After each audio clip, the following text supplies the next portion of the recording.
Okay, so hey, what's up guys? This is your friend captaindrs back with another smartphone review, and this time around we are taking a look at the Vivo's iQOO Neo 8 series. There are two basic smartphones on this guy, 8 and the 8 Pro, which are having its own way of talking to us, and both the smartphones are looking good, and it has been delivered as per the leaks and rumors which were expected for this guy. Similar ups and downs are there. We're going to talk about those in this today's video. What do you think about this guy? Let us know in the comment section after watching this complete video. This is Captain Diaras, you're watching Carols and Diaras, and let's get started.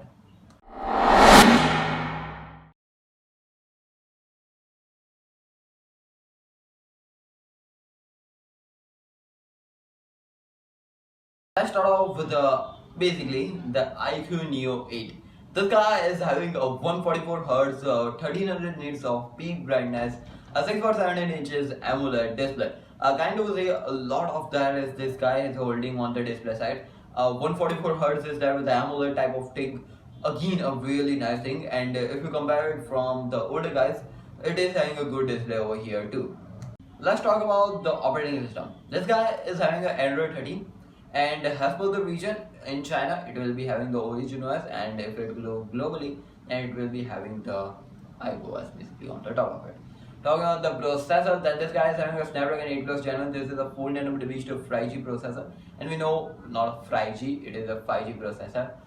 It has its own way of talking to us, and it is a good quality processor. And as per some rumors and in the past testing of this guy, the 8 Plus Gen 1, I believe that this phone will be optimizing a lot into the thermal, because the 8 Plus Gen 1 isn't good enough on the thermal side. Let's see how it does. Talking about the battery, this guy is a 5000 mAh in battery, and inside the box you'll be getting is a 120 watt of power adapter. And we rarely able to see that the 5000 mAh battery is there, and a good quality high watt charging capacity power adapter is also there inside the box. Nice step by the iQOO, and this boy will be also charging from the Type C port. Again, a really nice thing. About the RAM and the ROM, you are going to get is a kind of a good variety of options over here. A 12 to 56, 12 GB and a 16 gig. This guy is having a storage type of UFS 3.1, and kind of a 16 GB of actual RAM is there inside this guy. Again, a really nice thing. Virtual RAM will be also there as per some, every candidate is pushing, so why not iQOO too.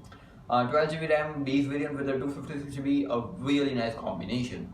Talking about the camera, so this guy is the iQOO Neo 8 Pro is having the dual camera setup on the rear side. A 50 megapixel main f1.88 aperture wide sensor with OIS, and 2 megapixel f2.4 aperture depth sensor. 8K can be recorded from this rear camera, 4K and 1080p both are there. 8K at 30 FPS, really nice thing. Talking about the camera for the front side, this is a 16 megapixel f2.4 aperture kind of say wide sensor, and 1080p 30 fps only can be recorded. I believe that the 60 fps should be there on the minimum guy on this guy, but as per some pricing, this guys aren't putting that stuff on this guy. But yeah, again, a good camera for the rear side. Front side has been compromised.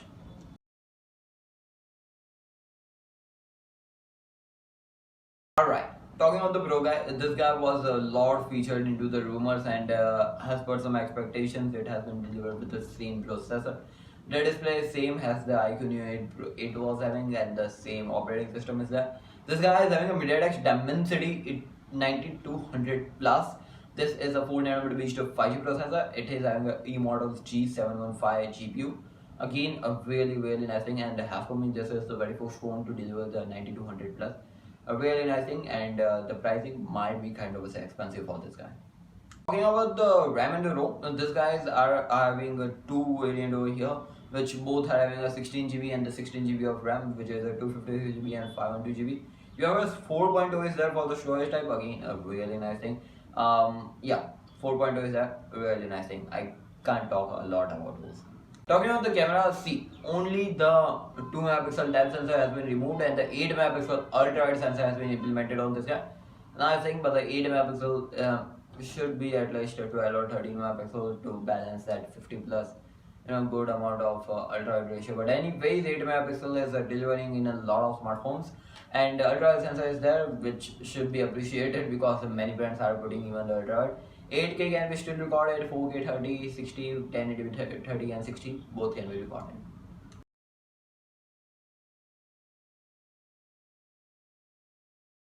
talking about this, both the smartphones, the iQOO Neo 8 Pro and the 8. See, the processor which was on the last year's, not the last year's, iQOO Neo 7 Racing Edition has been implemented on the iQOO Neo 8. Kind of a say Snapdragon 8 Plus Gen 1 is a good processor, has a lot of capabilities and can be expected for a longer period of time gaming and experience. Overall, this is a good processor and kind of say they have used that same type. And overall, the design and stuff is, as per me, only slightly has been changed for the rear camera. But as per me, it is completely identical to the iQOO Neo 7 series and even the 6 series. And the iQOO Neo series is basically known for the price and stuff.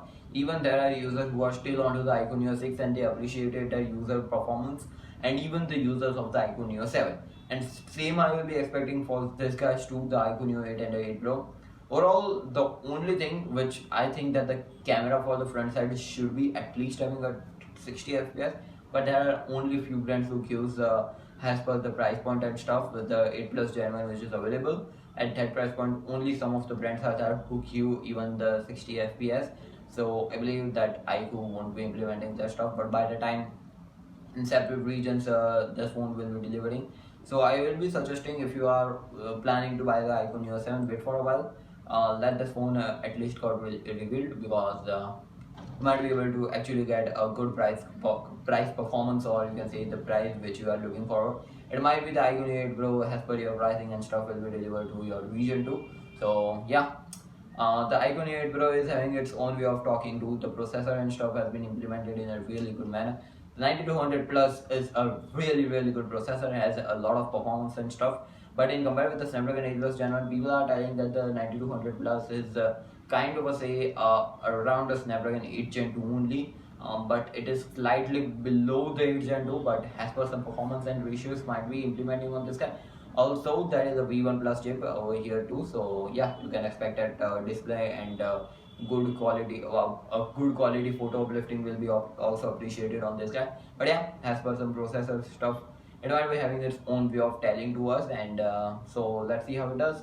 And as for me, both the phones are looking forwarding, and the people on the iQOO Neo 6 and the 7, they are also appreciated with the iQOO Neo 6 and 7 series.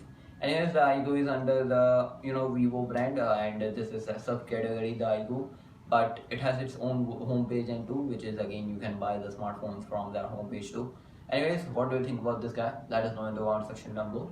This wasn't sponsored, that was all I wanted to tell you. It is a good appreciating smartphone, as per the iQOO Neo's balancing type of stuff is there. The 6 and the 7 was a really good success, that's why I'm telling you. What do you think about it? Let us know in the comment section down below. This was captaindrs. You are watching captaindrs. Like, share, subscribe, gonna be appreciating, and for more amazing content like this, press the bell icon and get yourself stay tuned. I'll catch you in the next video. Stay safe, stay connected. Peace out.